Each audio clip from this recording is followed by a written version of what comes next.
Welcome to Toos Academy. SET പരീക്ഷയുടെ ഡേറ്റുകൾ വളരെ അടുത്തിരിക്കുകയാണ്. അപ്പം അതുകൊണ്ട് തന്നെ ടൂസ് അക്കാദമി നിങ്ങളെ ഹെൽപ്പ് ചെയ്യാനായിട്ട് സെറ്റ് ഇക്കണോമിക്സിൻ്റെ ഒരു ഹെൽപ്ഫുൾ വീഡിയോ ആയിട്ട് നിങ്ങളുടെ മുന്നിലോട്ട് വന്നിരിക്കുകയാണ്. അപ്പം ഈ ഒരു വീഡിയോയിൽ നമ്മൾ കുറച്ച് ഇമ്പോർട്ടൻ്റ് ആയിട്ട് വരാൻ എക്സ്പെക്റ്റ് ചെയ്യാൻ പറ്റുന്ന കുറച്ച് ചോദ്യങ്ങളാണ് നമ്മളിതിൽ ഡിസ്കസ് ചെയ്യാനായിട്ട് പോകുന്നത്. അപ്പം ഒന്നാമത്തെ ചോദ്യം ഒബിയസ്ലി മൈക്രോ ഇക്കണോമിക്സിൽ നിന്ന് തന്നെയാണ്. Negative income effect is stronger than substitution effect in the case of dash goods. നമ്മൾക്കറിയാം പലതരത്തിലുള്ള ഗുഡ്സ് ആണുള്ളത്. Inferior good, Giffen good, normal good, Veblen good, complementary good, substitution good, അങ്ങനെ പറഞ്ഞ കുറേ ഗുഡ്സ് ഉണ്ടല്ലേ. അപ്പോൾ ഇവിടെ നമ്മൾക്ക് 4 ഓപ്ഷൻ തന്നിട്ടുണ്ട്. Inferior good, Giffen good, Veblen and complementary. ഈ 4 കേസിൽ ഏത് ഗുഡിൻ്റെ കേസിലാണ് നെഗറ്റീവ് ഇൻകം ഇഫക്റ്റ് സബ്സ്റ്റിറ്റ്യൂഷൻ ഇഫക്റ്റിനേക്കാളും സ്ട്രോങ് ആയിട്ടിരിക്കുന്നത് എന്നുള്ളതാണ് ചോദ്യം. അപ്പം നമ്മളിവിടെ അറിയേണ്ട 2-3 കാര്യങ്ങൾ എന്താണെന്ന് വെച്ചാൽ, എന്താണ് ജിഫൻ ഗുഡ് എന്ന് പഠിക്കണം, എന്താണ് ഇൻകം ഇഫക്റ്റ് എന്ന് പഠിക്കണം, എന്താണ് സബ്സ്റ്റിറ്റ്യൂഷൻ ഇഫക്റ്റ് എന്നും അറിഞ്ഞിരിക്കണം.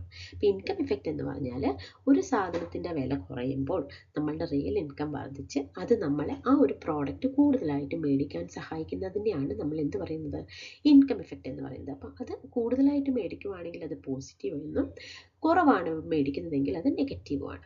സബ്സ്റ്റിറ്റ്യൂഷൻ എന്ന് പറയുമ്പം ഒരു സാധനത്തിൻ്റെ വില കുറയുമ്പം മറ്റുള്ള ആൾക്കാർ ഇതിലോട്ട് എത്രത്തോളം സബ്സ്റ്റിറ്റ്യൂട്ട് ചെയ്യുന്നുണ്ട് എന്ന് നോക്കുന്നതാണ് സബ്സ്റ്റിറ്റ്യൂഷൻ ഇഫക്റ്റ് എന്ന് പറയുന്നത്. അപ്പോൾ ഇവിടെ നമ്മൾക്ക് തന്നിരിക്കുന്ന ഇതെന്ന് പറയുന്നത്, ഒരു ഗുഡിൻ്റെ വില കുറയുമ്പോൾ അതിൻ്റെ നെഗറ്റീവ് ഇൻകം ഇഫക്റ്റ്, അതായത് ആ സാധനത്തിൻ്റെ വില കുറയുമ്പം ആൾക്കാർ എന്ത് ചെയ്യുന്നു, അത് മേടിക്കുന്നതിൻ്റെ അളവ് കുറയ്ക്കുകയാണ് ചെയ്യുന്നത്. അങ്ങനെ വരുന്ന ഒരു കേസ് എന്ന് പറയുന്നത് ജിഫൻ ഗുഡാണ്.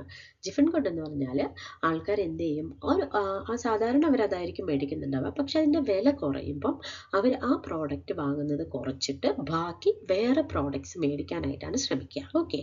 ഇൻഫീരിയർ ഗുഡ് എന്ന് പറഞ്ഞാൽ നമ്മൾ സാധനത്തിൻ്റെ വില കുറയുമ്പം കൂടുതൽ അത് തന്നെ മേടിക്കാനായിട്ട് ശ്രമിക്കും. അപ്പോൾ കൂടുതൽ ആൾക്കാർ അതിലോട്ട് സബ്സ്റ്റിറ്റ്യൂട്ട് ചെയ്യും. അങ്ങനെ എന്ത് വരും, അതിൻ്റെ ക്വാണ്ടിറ്റി ഡിമാൻഡ് കൂടും. ഓക്കെ.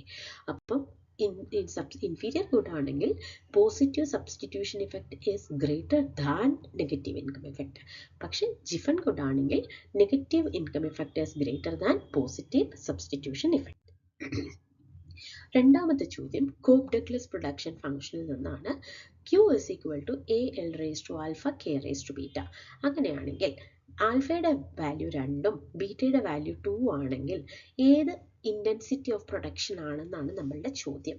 അപ്പം നമ്മൾക്കിവിടെ പ്രൊഡക്ഷൻ ഫംഗ്ഷൻ തന്നിട്ടുണ്ട്. അപ്പം അതിൽ നിന്ന് നമ്മൾക്ക് എന്ത് കണ്ടുപിടിക്കണം, ഫാക്ടർ ഇൻറ്റൻസിറ്റി കണ്ടുപിടിക്കണം. ഫാക്ടർ ഇൻറ്റൻസിറ്റി കണ്ടുപിടിക്കുന്നത് എങ്ങനെയാണ്, ആൽഫ ബൈ ബീറ്റ.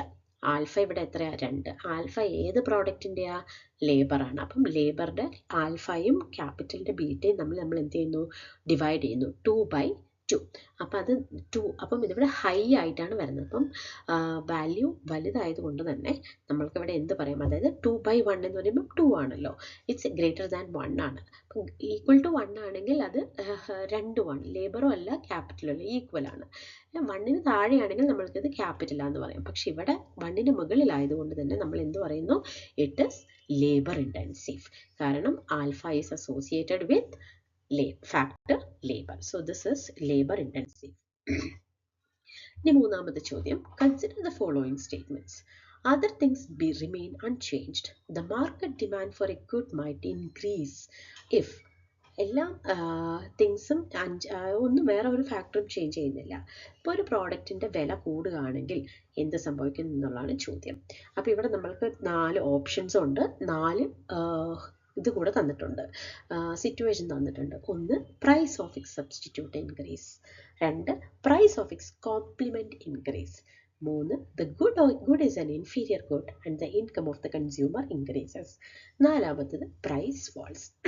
ചോദ്യം, എല്ലാ ഫാക്ടേഴ്സും remaining unchanged except the demand for a good എപ്പോഴാണ് കൂടുന്നത് എന്നുള്ളതാണ് ചോദ്യം.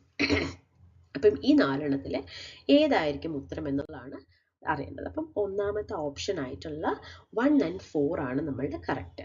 കാരണം എന്താണെന്ന് വെച്ചാൽ demand for a good varies directly with the price of the substitute good.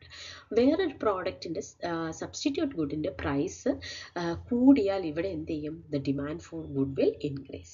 അവിടെ കുറഞ്ഞാൽ എന്ത് സംഭവിക്കും? ഈ പ്രോഡക്റ്റിൻ്റെ ഡിമാൻഡ് കുറയും. കാരണം നമ്മളുടെ സബ്സ്റ്റിറ്റ്യൂട്ട് ഗുഡിൻ്റെ വില കുറയുമ്പോൾ അതിൻ്റെ ഡിമാൻഡാണ് കൂടുക. പക്ഷെ സബ്സ്റ്റിറ്റ്യൂട്ടിൻ്റെ വില കൂടുമ്പോൾ എന്ത് സംഭവിക്കുന്നു? നമ്മളുടെ ഡിമാൻഡ് കൂടും. ഓക്കെ, അപ്പം ഒന്നാമത്തത് കറക്റ്റാണ്.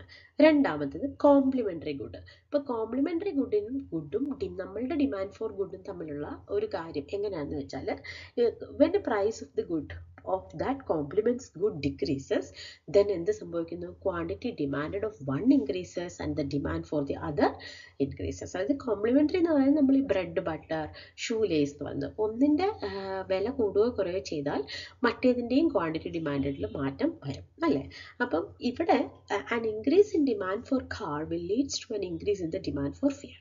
അപ്പം ഇവിടെ actually if the price of a complement falls, the quantity demanded of the other good will increase. അതുകൊണ്ട് തന്നെ നമ്മൾക്ക് മാർക്കറ്റ് ഹെൻസ് രണ്ടാമത്തെ ഓപ്ഷൻ എന്ന് പറയുന്നത് കറക്റ്റ് അല്ല.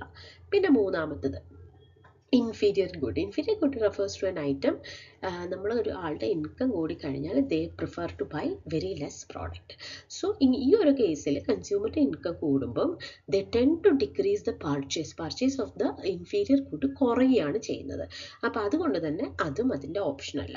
പിന്നെ നാലാമത്തത് the quantity demanded of a good will increase when the price falls. അപ്പം യൂഷ്വലി സബ്സ്റ്റിറ്റ്യൂട്ടിൻ്റെ വില മാറുകയോ അല്ലെങ്കിൽ നമ്മളുടെ പ്രൈസ് കുറയുകയോ ചെയ്യുമ്പോഴാണ് എന്ത് വരുന്നത്? Market demand for that particular good will increase. അപ്പോൾ ഇവിടെ ഓപ്ഷൻ 1 and 4 ആണ് കറക്റ്റ്. അടുത്തത് raising reverse repo rate by the central bank is likely to have the following impact on demand for goods and services in the economy. അപ്പം repo rate കൂട്ടുമ്പം ഏതിനാണ് impact ഉണ്ടാവുന്നത്? Demand for goods and സർവീസസിന് എന്ത് ഇമ്പാക്റ്റാണ് ഉണ്ടാവുന്നത്? കൂടുകയോ കുറയുകയോ അല്ലെങ്കിൽ കൂടാതെയും കുറയാതെയും എങ്ങനെ ഇരിക്കുന്നു, അല്ലെങ്കിൽ ഒരു ഇഫക്റ്റും ഇല്ല. അപ്പോൾ ഇതിൽ ഏതാണ് ഉത്തരം വരുന്നതാണെന്ന് ചോദിക്കുന്നത്. അതായത് റിവേഴ്സ് റിപ്പോ റേറ്റ് കൂടുമ്പോൾ എന്ത് സംഭവിക്കുന്നു? Commercial bank to park their fund with the central bank for higher return.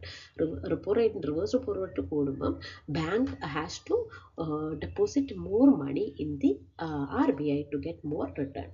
അങ്ങനെ വരുമ്പോൾ എന്ത് വരും? money in deposits become very less. So it further reduces the central bank.